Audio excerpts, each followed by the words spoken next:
అదే నేను అంటున్నా. కానీ అలా ప్రవర్తించే ఒక ఆర్టిస్ట్ వచ్చినప్పుడు, ఒక స్టార్ హీరోయిన్ వచ్చినప్పుడు ఎవరైనా సెల్ఫీల కోసం ఎగబడతారు, చూస్తారు. మీరు వెళ్ళినా కూడా మీతో సెల్ఫీ దిగడానికి ఇబ్బంది. అమ్మాయిలు కూడా మీ చుట్టూ తిరుగుతారు, మీతో సెల్ఫీ తీసుకోవడానికి ఒక సినిమా వచ్చినప్పుడు ఆటోమేటిక్గా ఒక యాక్టర్ ముందు జరుగుతూ ఉంటుంది. కానీ వాడి ఇంటెన్షన్ ఏంటో తెలియకుండా ఎవరైతే వాడు అమ్మాయి దగ్గరికి వెళ్ళాడో, హీరోయిన్ దగ్గరికి వెళ్ళి సెల్ఫీ తీసుకుందాం అనుకున్నాడా, లేదంటే అమ్మాయితో షేక్ హ్యాండ్ ఇద్దాం అనుకున్నాడా తెలియదు కదా. సో వాడికి ఏం చెప్తారు మీరు? అమ్మాయిలు డ్రెస్సింగ్స్ ఉండాలి, చాలా బాధ్యతగా ఉండాలి, వాడి విచక్షణ కూడా ఉండాలి కాబట్టి అలాంటి వాళ్ళకి కూడా చెప్పాలి కదా మీరు. కాదండి, నేను అంటున్నాను, మనం చెప్తే ఎవ్వడు వెండ. వాడు అంటాడు, నాకు అమ్మా నేను ఆర్టిస్ట్ అండి, నేను పోయి మాట్లాడకూడదా, ఏమంటే ఫోటోలు ఇరా, అబ్బో అప్పుడే ఇవన్నీ వస్తాయి. మీరు చెప్తే హీరోయిన్లు ఎందుకు వింటారు? హీరోయిన్ మంచి బట్టలు వేసుకోవాలి, వెళ్ళాలని మీరు చెప్పారు. కాదు, అది కూడా సినిమా చూసి మారతారనే సందేశాలు ఇస్తాం. ఎప్పుడప్పుడు ఎక్కడో చోట మారుతుంది. గాంధీ గారు వదిలేసి ఉంటే స్వతంత్రం ఇప్పుడు కూడా వచ్చేది కదా. తగులుకొని పట్టుకొని లాగి లాగి లాగి నెహ్రూ గారు 9 సంవత్సరాలు జైల్లో ఉన్నాడు. ఏంది, మహిళని గౌరవించకుండా ఈ దేశం ఉండదండి. ఇప్పుడు మహిళని గౌరవించకపోతే ఇందిరాగాంధీ గారు 3 సార్లు ప్రధానమంత్రి అయ్యేవాళ్ళు కాదు. మన దేశమే కాదు, ఈవెన్ ఏషియన్ కంట్రీస్లో, ఎస్పెషల్లీ సౌత్ ఈస్టర్న్ ఏషియన్ కంట్రీస్లో మహిళకున్న గౌరవం అపారం. మగాడికి తెలుసు తను ఎంత ఇంపార్టెంటో.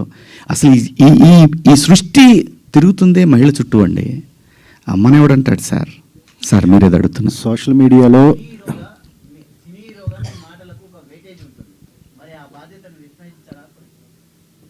అందుకే కదా సారీ చెప్పాను సార్.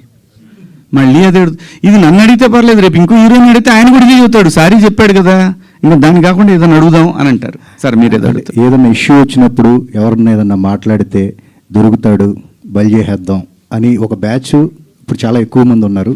సో అలాంటి బ్యాచ్కి మీరు అంటే మిమ్మల్ని కూడా దొరకపుచ్చుకుందాం అనుకున్నారు. సో దొరికేసాను తప్పే ఉంది. నేను బాధపడింది ఒక్కటే, ఈ పిల్లలందరూ నాకు తెలిసిన వాళ్ళే కదా. ఒక మాట నన్ను అడిగి ఉంటే, ఒక మాట, ఇప్పుడు ఏదైతే ఈ ప్యానల్స్లో ఉన్న వాళ్ళందరూ కూడా ఒక మాట ఏంటన్నా అని అంటే, లేదమ్మా పొరపాటు జరిగింది అని ఆన్ ది స్పాట్లోనే వెళ్ళిపోయేది కదా. ఆ ఒక్క అవకాశం నాకు ఇచ్చుంటే బాగుండేదేమో. అది మళ్ళీ ఉమెన్ కమిషన్ దాకా వెళ్ళాల్సిన అవసరం వచ్చేది కాదేమో. డెఫినెట్గా ఉమెన్ కమిషన్ రియాక్ట్ అవుతుందండి. వాళ్ళకి సమాజంలో ఒక సెలబ్రిటీస్ నుంచి ఇంత పెద్ద అసలు మొత్తం ఒక పెద్ద వెల్లువలాగా ఏముంటుంది అక్కడ పోతే, పోనీ చెప్పండి నాకు మరణశిక్ష ఏమంటే మరణశిక్ష చేయించుకొని వస్తా పోయి. ఇంకా నేను అంతకన్నా ఉమెన్ కమిషన్ సుమోటోగా తీసుకుంది తప్ప ఎవరు కంప్లైంట్ చేయలేదు. మా అసోసియేషన్ మాత్రమే కంప్లైంట్ చేసి ట్యాగ్ చేస్తే సుమోటో కాకపోతే ఏమవుద్దండి. ఏమండి నేను అనేది, మనకు అందరికి అన్నీ తెలుసండి. మన అందరం కూడా అన్నీ తిట్టుకుంటామండి. బయట బూతులు తిట్టుకుంటాం, కెమెరా ముందుకు వచ్చినప్పుడు పద్ధతిగా ఉండాలనుకుంటాం. ఆఫ్టర్ ఆల్ మనుషులు అండి మనం. ఏం లేదు, ఇందులో తప్పేం లేదు. కామెంట్లు చూస్తుంటే ఎలాంటి బట్టలు వేసుకున్నా మహిళల పట్ల గౌరవంగా ఉండాలని బాయ్స్కి చెప్పమని చెప్పి మీతో చెప్పమంటున్నారు. ఏమంటారు మీరు దానికి? ఎలాంటి బట్టలు వేసుకున్నా గౌరవంగా ఉండాలి ఆడవాళ్ళతో అంటే చాలామంది నిన్న కామెంట్స్లో కొన్ని పదాలు వాడారమ్మా, నాకు ఆశ్చర్యం వేసింది ఆ పదాలు.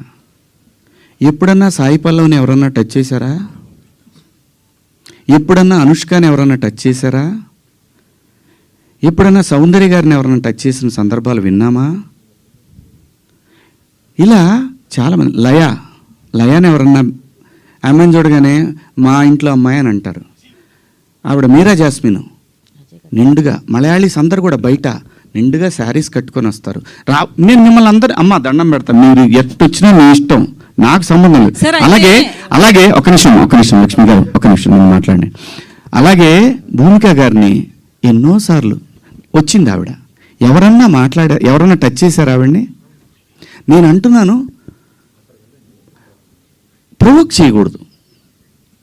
ప్రొవోక్ చేసినట్టు అనిపించినప్పుడు మీరు అన్నదానికి కుర్రాళ్ళు నువ్వు ఇలా ఉంటావా, వాళ్ళు పందాలు వేసుకుంటారు. పిల్లలుండి చిన్నపిల్లలు, మన పిల్లలు వాళ్ళు.